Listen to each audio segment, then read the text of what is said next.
guys, good morning. Welcome ako sa ating YouTube channel. So today, ang gagawin po natin ngayon sa splicing na po tayo rito para sa ating mga convenience outlet. So last time, ang ginawa natin dito sa nag-wire pooling tayo. Ayun, ay papakita ko na lang po sa inyo kung paano po yung magiging proper spacing natin para maiwasan natin yung pagkasunod ng ating mga convenience outlet. Ngayon, nasamahan nyo ngayon, tara. Alright mga master, so bala dito tayo ngayon sa bedroom, sa baba. So ito yung unang linya natin na convenience outlet na kung saan siya po ay papunta po sa ating panel board. Okay. So from dito, ito yung pinakang magiging main line natin papunta sa ating funnel. And then yung mga kasamahan niyang outlet dito ay are yung kabila. Tapos isa rito, ay dalawa pala diyan. And then dito yung pinakang alas. Okay. So regarding naman guys sa pag-install ng ating mga convenience outlet, so bali tugang po yung i-install po natin diyan. So ibig sabihin, yung pinakang maximum na convenience outlet na pwede nating ikabit sa 20 amperes na circuit breaker, pwede po tayo dyan mag-max ng at least 10 pieces na tugang convenience outlet. Pero sa ating scenario, yung gagawin po natin dito, so per circuit breaker tayo 20 ampere, pero yung ating convenience outlet lang natin sa isang circuit breaker is almost 5 to 6 pieces lang tayo na tugang. Okay, so mas safe yun mga master. And then at isa pa, so yung ginamit natin dito nga wire, ayan. So mas malaki compare po dun sa 3.5 na sukat ng ating wire. Bale yung mga master is 3.5 yung minimum requirements kapag 20 ampere circuit breaker yung gagamitin natin. Pero dito, ang ginamit po natin dito is number 10 or 5.5 mm squared para mas lalong maging safe yung ating mga wire dito. So wala tayong problema dyan kahit tayo gumamit tayo ng medyo malaking wire kumpara naman sa gumamit po tayo ng undersized na wire. So doon po tayo magkakaproblema. Pag malaki wala tayong chance na masunog yung ating linya unless kung yung ating mga terminal meron tayong mga loose connection. Dami ng load ng ating bahay or at mga tinatawag natin na octopus wiring. So dito sa atin mas safe or safe talaga yung ating ginamit na wire and then yung ating circuit breaker. Okay, so ngayon simulan na po natin dito yung pag-splicing natin. So dito muna tayong isimulan mga master. Yan, ito na sisimulan ko. So ito mga master yung ating convenience outlet na splice pala. So dito siya narinalagay. Bali dito mga master, sabi ko nga sa 5.5 and then gumamit tayo rito ng grounding conductors which sa kulay green. So lahat po ng ating convenience outlet dito lalagyan po natin siya ng grounding conductors para sa protection ng ating mga appliances, siyempre para sa ating consumer. Okay, so yun po ang purpose ng ating ground din for protection. So dito, ito yung ating main. Ayan, so nagaling sa ating panel board. So itatap natin sa circuit breaker. And then ito naman yung kasunod na convenience outlet. Okay, so paano nga ba natin siya itatap dito sa ating linya? So simple lang mga master. So ulitin ko lang remind ko lang. Bali ang connection po natin pagdating sa ating mga convenience outlet is parallel connection po. So parallel connection po, wala po tayong series connection dyan. So ipaparallel po natin lahat ng ating linya rito. Simula sa unang outlet natin, papunta po ron sa pinakang last. Alright? So simple lang na yan mga master kung paano mag-terminate. So isasabit lang natin siya rito. Okay. So regarding para guys sa ating convenience outlet gagamitin dito sa universal outlet na po, yung gagamitin nating outlet dito. So kapag universal, pwede tayong gumamit doon ng 3 pins plug and also yung ating ground conductors dito meron siyang provided na terminal na pagaling sa mga universal outlet. So yun na po yung pinagamit natin para mas safe po tayo. Okay. So ngayon simulan na po natin yung splicing dito. Yan. So bali babaltan lang natin itong ating wire. So, ipakita ko lang sa inyo. Ayan. So, gamit lang kayo ng matalas na pambalat.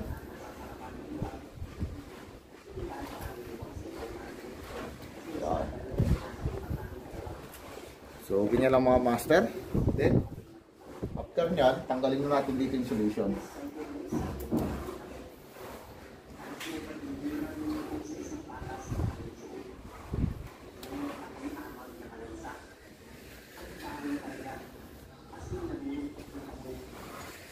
Yan. So same as ng kulay, isang kulay natin na kulay red.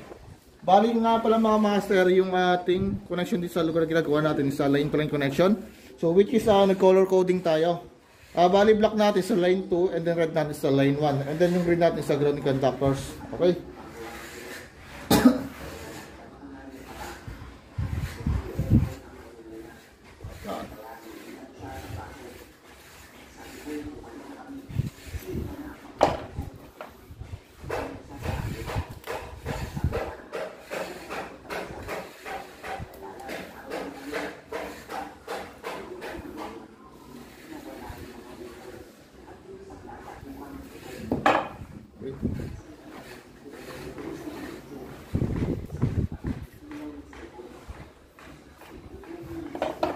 Yan. Mga master. So yung red muna, yung una natin gagalawin dito. Okay. So katamtamang haba lang mga master. So bali ang allowed ko ito isang dangka lang. Okay. So dito ay ano natin? Straight baga. Ayan.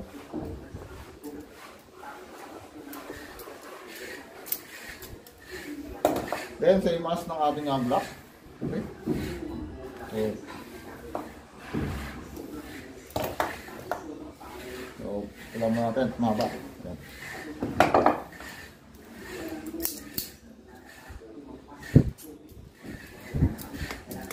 Yan. Alright. Bali, itong block muna.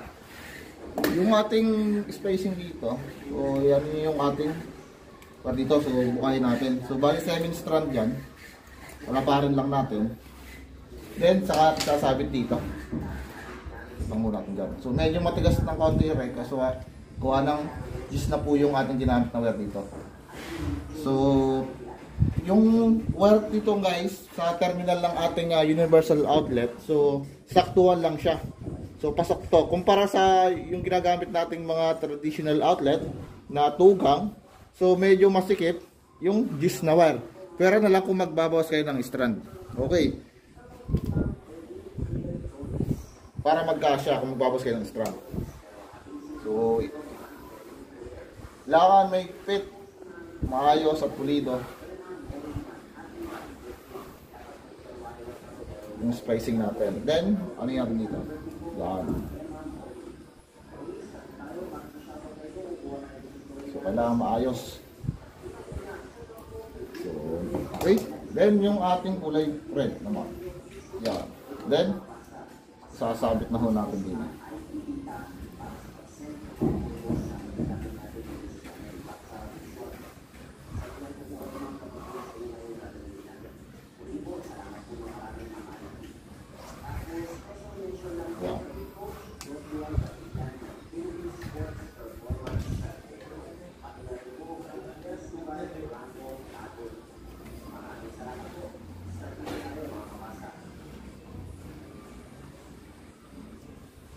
So, ano lang natin.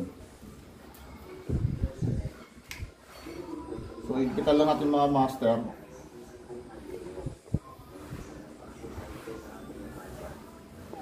Spacing natin. Okay? Last, yung ating grounding conductors dito. Naman yung ating pabalitan.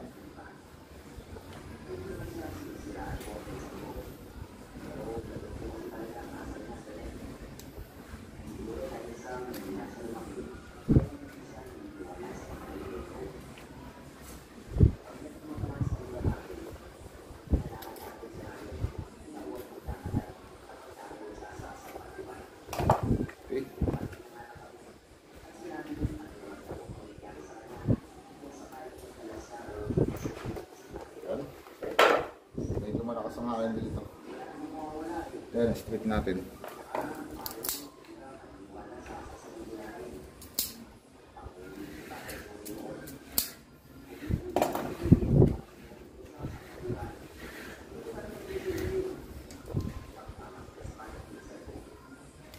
So, medyo makunag kapag natin ginamit dito ay original. Yeah. So, sasabit lang natin siya rito mga master.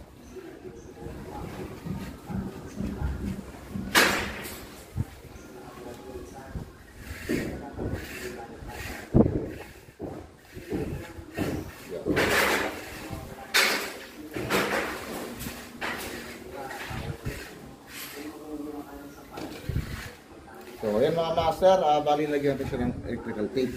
So, bali iaayos lang natin yung pagbalot ng ating electrical tape kung saan natin inikot or ni-twist yung ating splicing dito. So, yung ikot ng ating pliers is pag-ion. Ayan. So, iaayos lang natin. So, pag-ion din ang ikot natin. Okay. Okay, so pag ganito mga master. Ayan. So, ay-ayon lang din natin.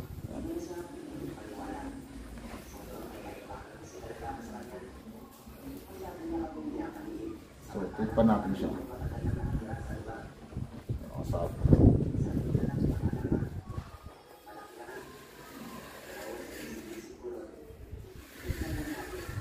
So, lahat parallel yung ating ano rito? Connection. Ha? So, ito lang din natin. Ayan.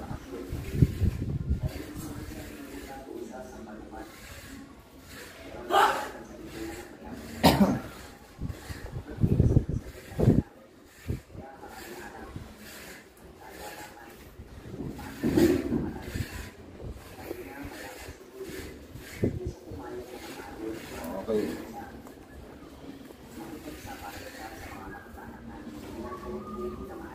So, medyo kapal-kapal lang siya ng konti.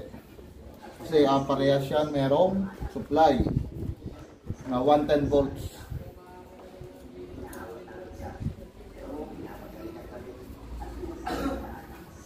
Ganti pa balas sa kanya.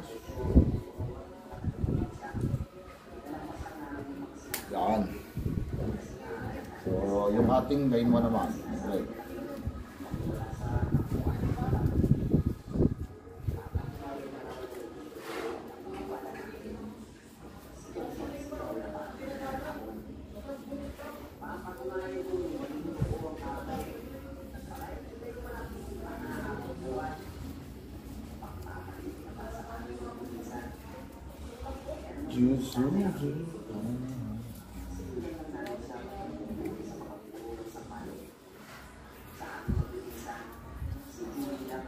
Yan, gusto na. Yan. So dito, ibale, wala pa naman tayong convenience outlet. So ipapasok muna natin siya rito. Okay? So ngayon ay pagkawin natin dito sa tuloy ko muna to. Bali titipan natin siya. Yan. So ang gawin nyo lang pagtitip dito mga master, nakikita nyo, kinat ko siya. So hindi naman siya pantay-pantay. So, okay lang kahit supplyan natin siya ng kuryente. So, hindi tayo maging shorted dito. Okay, sabi nga lang. Yan. Para mo natin dulo.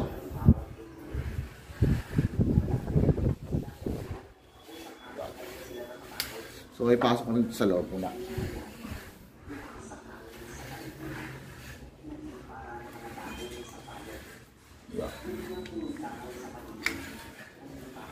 So dito mga master, kung makikita nyo, medyo nilaliman ko ng lupog yung ating box. Kasi number 10 yung ating wire dito. So kapag inilagay natin dito yung convenience outlet at pinantay natin dito sa ating walling, so medyo mahihirapan tayo magpasok. So medyo nilubog siya ng konti. In case na malalim, isa meron naman tayo itong nabibiling screw na DOS na umabot dito sa terminal ng ating utility box. Okay. So baka mapansin niyo isang malalim ng ating box, so sinadya ko talaga. Kasi gawa na sa spacing natin. So medyo malaki kasi yung ating wire, yung gauge ng wire natin. Kaya medyo pinalalim ko konti. So para hindi na rin po stress yung ating convenience outlet, tsaka yung pagpapasok natin dito ng wire natin. Kapag ito, kinabit na po natin dito. Okay, so yun lang mga pasling na pinurpose natin din eh. Lipat naman tayo sa kabila mga master. Okay. So from dito, so lipat tayo sa kabila. Yan. So ito na muna pala kasi maraming kaharang. Papakita ko rin sa inyo. Ayan, so dito tayo mga master. So dito naman mga master ay meron tayo itong special outlet dito. Ayan, so itong kabila. So gagawin natin dito ay space natin syempre. Ayan. Bali, sasabit ko muna yung wire natin dito. So, wala naman siyang problema rin. Wala naman siyang itong pinagkaiba. Okay? So, kung mangyayari yung spacing natin dito, ay ano na lang. Siguro ay Sasabit ko na lang din yung wire natin. Ayan. So, straight ko muna rin. So, para di na tayo putol.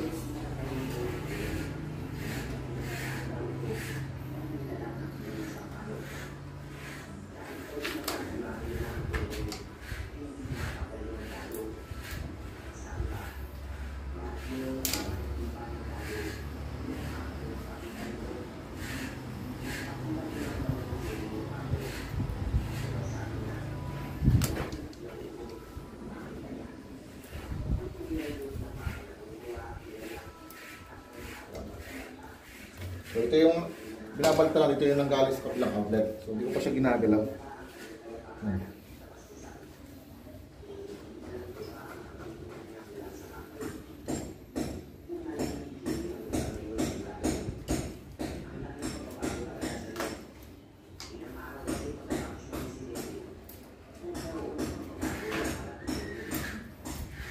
Diba, dito isa dito tayo magkakat ng wire.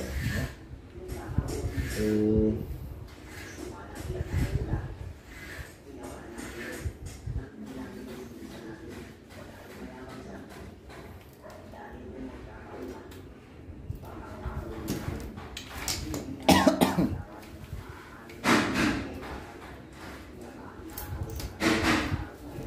ayan.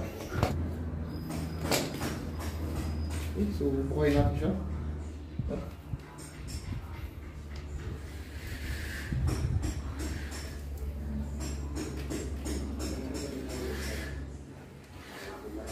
So balik sasamahin lang natin yung dalawa, twist lang natin.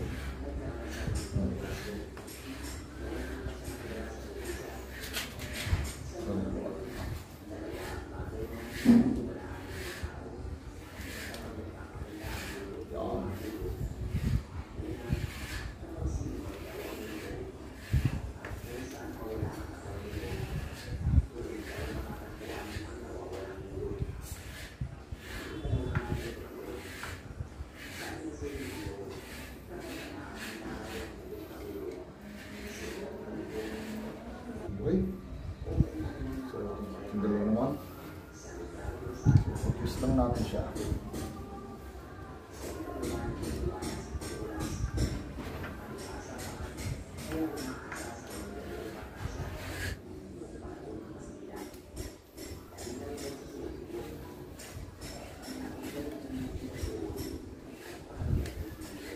So, ang nangyari ng mga master is hindi tayo nagputol ng wire.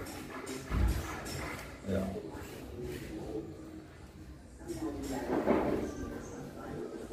So, medyo matigas kapag agis.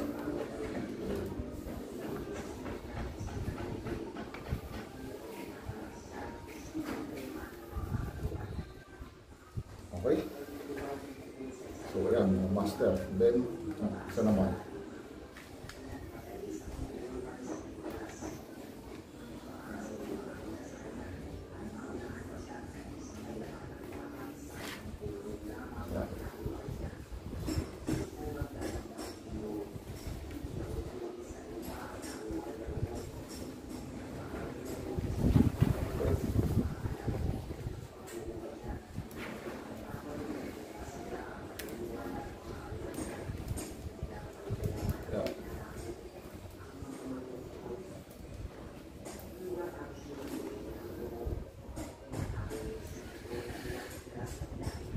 Okay.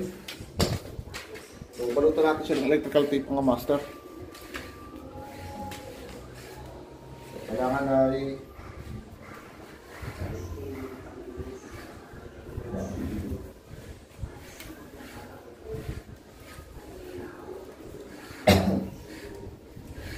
so, dito tayo nag-cut ng wire dito.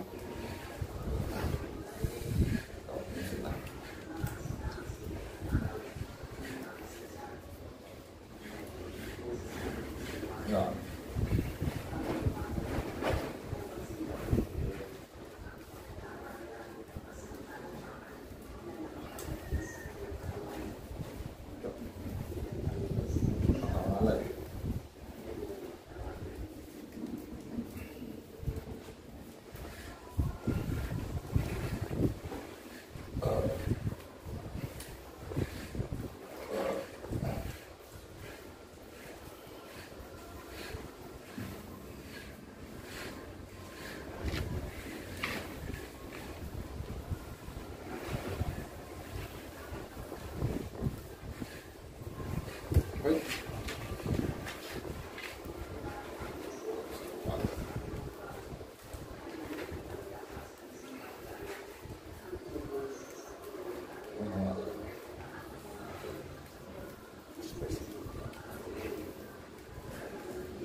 puso.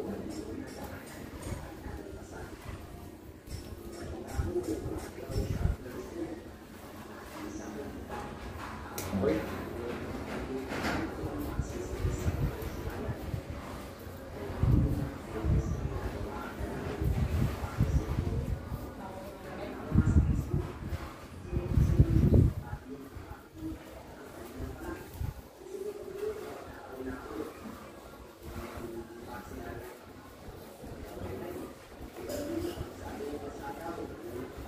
Okay.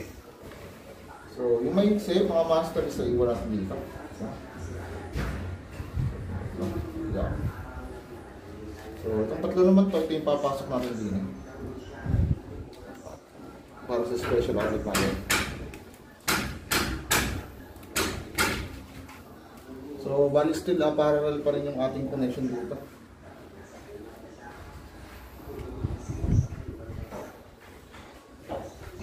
Pasok mo lang, hindi na.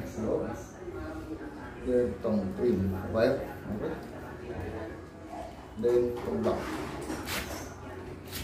So, medyo may katigasan lang yung ating wire dito.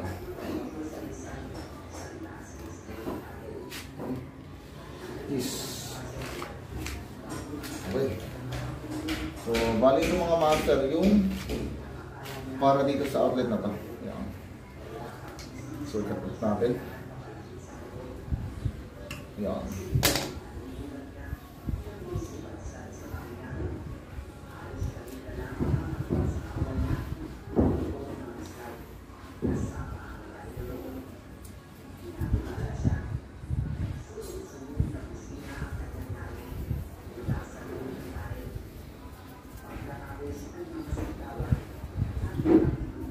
Yan. So, itong isa naman ay meron din. So, nakitang ko eh. Yan.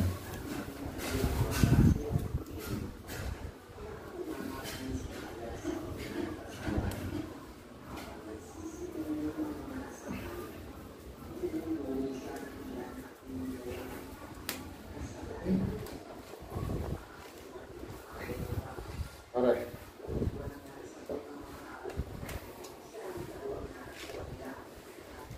Okay, so tapos na tayo rito.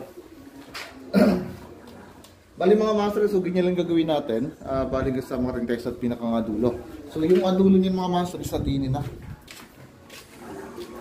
So ito na yung adulo niya. Para sa isang circuit breaker natin na 20 ampere. So titipan ko na siya. Mahaba.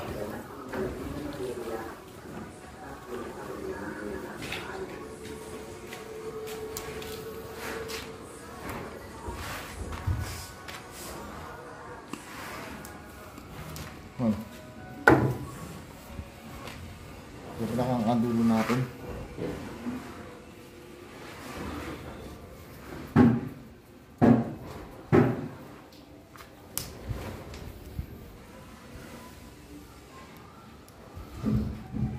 Okay, pasok natin. Yan ang kasunod natin mga master splice. Itong mga area na. Okay, so papasok na tayo rito. So same procedure lang mga master kung ano yung ginawa natin dito sa una. Then ang ikalawa, so wala siyang pinagbago. So importante lang dito, isa nakaparallel lang yung ating linya. So para wala sunog. Okay, so yun lang po muna. Alright mga master, so bali tapos na po natin space dito yung ating mga convenience outlet. Ayan, so okay na. Ayan, so okay na. Hanggang dito sa kabila. Ayan. Ito. Yon. So dito guys sa ating sala. So living area, so bali tatlong outlet mga master. So ganoon lang din mga master, bali naka-parallel connection din yan. So wala rin mga pinagkaiba yan. So isasabit nyo lang para para maiwasan natin yung pagkasunog ng ating mga convenience outlet. Okay, so yun lang muna. Bali in-update ko lang kayo. So ang naging topic lang natin ngayon sa common splicing lang para sa ating convenience outlet. Okay, so thank you po.